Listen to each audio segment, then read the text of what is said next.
Hi, everybody. It's Craig and Arun back with your college hoops plays for Thursday, the 8th of January, 2026. Hope everybody's had a great day. If you've been following our plays, you've had great days. We went 6-0 yesterday with our premium plays over at the website. So we've got a special before we get to these 6 group of games that we like for today. DocSports.com/Craig Arun. At that link, we've always had the 2-for-1 football pass where you get a week of our plays for $99. You get both of us. Now you can get the NBA, college basketball, or football. So get in over there so you can buy all three, or if you just want to buy NBA, you like college basketball, whatever. IC's going to have a 7-unit top play in college basketball tonight. I'll have a 7-unit top play in the NBA. Just because we don't have another top play in that sport doesn't mean we won't have a play in that sport. We'll still have a play. They'll just be a little lesser, FYI.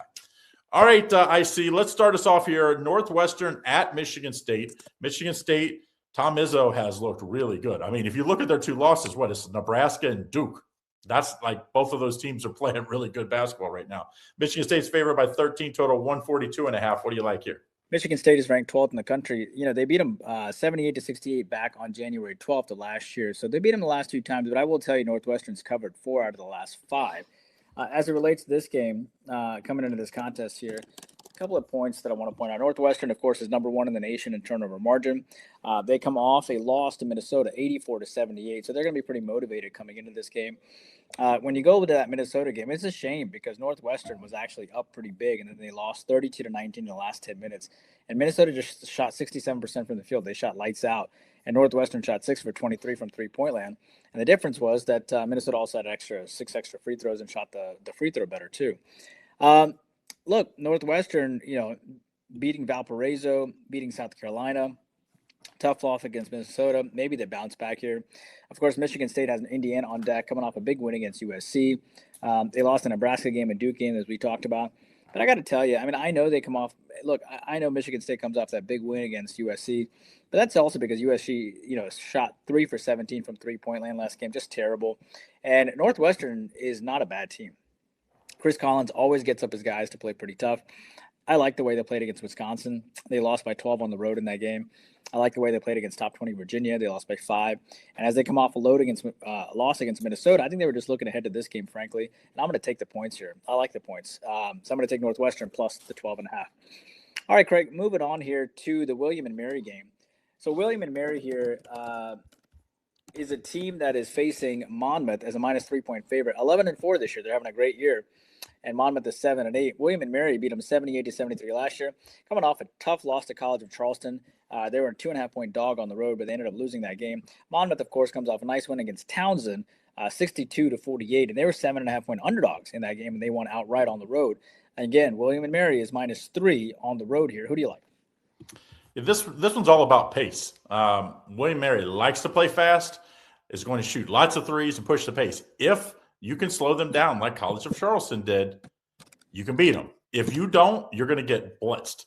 I think this is a tough spot for Monmouth, to be very honest. You look at most of their games, they're playing in the mid-60s to low 70s, and I just think William & Mary, they're going to force this into the low 80s, and I just think William & Mary is too much. So I like the over and the William & Mary minus 2.5, minus 3.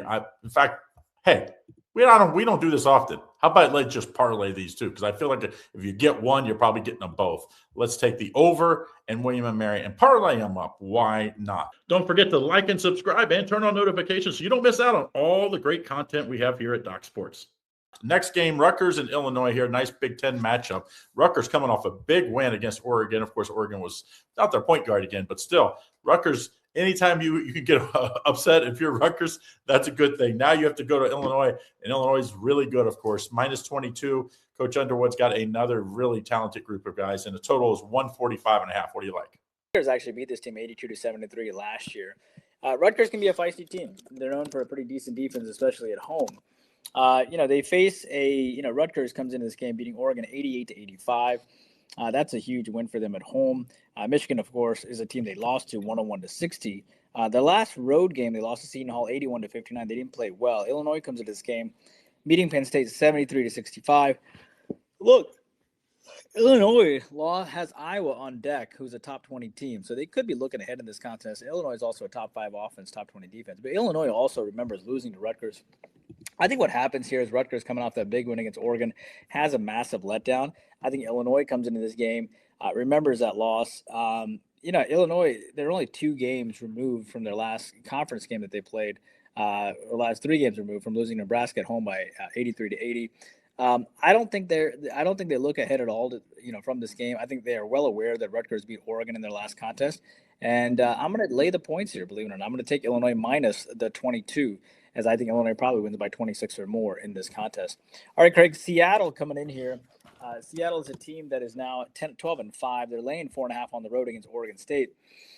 Oregon State beat them 73-58, but that was back in 2022, so that's not relevant here. Seattle coming off rare back-to-back losses to St. Mary's as an 11.5-point dog, and to Gonzaga 72-80 as a 24.5-point dog. They did cover that game. Oregon State, of course, coming off a loss to Washington State as a 7.5-point dog, and Pacific as a 5.5-point dog as they were routed. So both these teams coming off back-to-back losses. Seattle laying 4.5 here on a total of 139. Who do you like? This is a really good Seattle team. Those 2 losses are the best 2 teams in the league. They had Gonzaga beat, by the way. They had a shot to win that game, so it looked like late in that game. I think it went to overtime, if I don't remember right. But they should have won that game, and that would have been a monster win. Look who they've also beat this year, though. They've beat some really good teams on the year, including Washington State, including Washington. These aren't these are big boys that they beat. This is, I believe, the first year they're in the West Coast Conference. So they've made good here. And of course, Oregon State is in the Nomad League now that, of course, the Pac-12 disbanded and they're really trying to just find games. This has not been a good team. Seattle minus 4.5 to play here. I think this might even make my card. There's 3 games I'm looking at for my card. This is definitely one of them that's circled. So we'll see which one ends up on there. But I do like Seattle. This is at least a 2-3 unit play for me. So maybe put a little asterisk next to this one. Ohio State at Oregon. We just talked about Oregon lost at Rutgers. Rutgers played really good, almost cost them the game. They went to overtime, ended up giving up a late 3 instead of fouling. Went to overtime. They did get the win in overtime. But Ohio State, they've been up, down, and all around. I just don't know really what to make of this Coach Diebler's team. Oregon's favored by 3, total 153. I still think the point guard for Oregon is out. So use that as you might. Even though the Len kid, the little, I think he played pro Chinese over there. He's been playing really well. He's just not as good as Shellstad. What do you like here? So Ohio State comes in here 10-4. Diebler's team they lost 72-69 at home, and that's not going to make the fan base happy at all. Even though it was a close game, it's still not good enough. The problem is that Ohio State doesn't get to the line. They had 13 free throws to 17 free throws for Nebraska. You have a team here, but I'll give Ohio State one credit. They haven't lost back-to-back games all year, so he'll have them motivated coming into this game. And they did beat Rutgers on the road, but they haven't really won a true road game against the top 100 team. This will be a tough game. Oregon, of course, comes off of a loss against Rutgers, and they're going to be ticked off coming in. But the problem with Oregon is that they have not beaten anybody in the top 90. Their biggest win is against Hawaii, and they are absolutely desperate to pick up a win here. And Oregon was up by about 7 points going into the half against Rutgers, and then they just collapsed. And for a team that shot 50% from the field, that's terrible. They shot 32 three-pointers, went 13 for 32. But here's the problem. Oregon went 12 for 16 from the free throw line, and Rutgers had a more than a 2-1 advantage. They were 30 for 34 from the three-point line, or the free throw line, the charity stripe. And I really think that's the edge. Oregon really needs this game the absolute worst way. I'm going to take the minus of 3. They're also top 25 in rebounding as well, which I like, in top 70. And I think that size difference is going to give Ohio State some issues. Give me Oregon on the money line or minus the 3.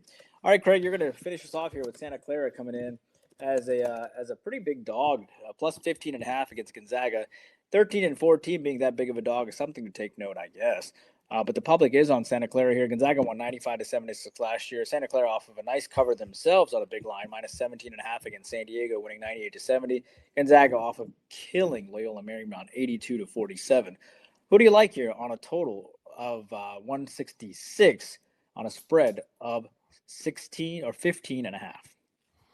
This is a pretty good Santa Clara team. I actually watched them early in the season. It might have been first game or second game of the season. They played Xavier. And they killed them in Cincinnati. That's not close if you don't know where Santa Clara is, to travel all the way to the Midwest and take care of them in not even close fashion, domination. that told me this team was going to be pretty good. I don't know if they're like, man, they're third in the West Coast Conference right now. I think they're going to be fighting for the third, fourth, fifth spot there. And, you know, obviously you got to win the tournament if you're going to go to the West Coast Conference, unless your name is Gonzaga or St. Mary's. I do think Santa Clara is good enough to at least keep this close. This is a Gonzaga team that is really good. We know that. But, you know, what your motivation after they go to league play is what? Just stay healthy and win games. It's not about killing teams. If you win by 12, 13, that's good enough. Just don't lose and stay healthy, because all that matters is how you do early in the year if you're at Gonzaga, and in the tournament, it's the only time you play, you know, the big boys. And I think Santa Clara gets up for this game and keeps it within, 12, 13 points. It gets us the cover at +15.5. Don't forget, we've been hot lately. Let's get hot tonight. I'm going to have a 7-unit play in the NBA. IC's going to have a 7-unit play in college hoops. You know what those are? Those are $30 a piece. So that's $60. So go ahead and add $39. If you like the NBA, you like college basketball, you like or you like two sports, or you like football, go in there and get our DocSports.com/Craig a week pass. You get both of us per sport for $99. So go choose which sport you want. If you want multiple sports, of course, all at that link. All right, guys, have a great day. See you again tomorrow.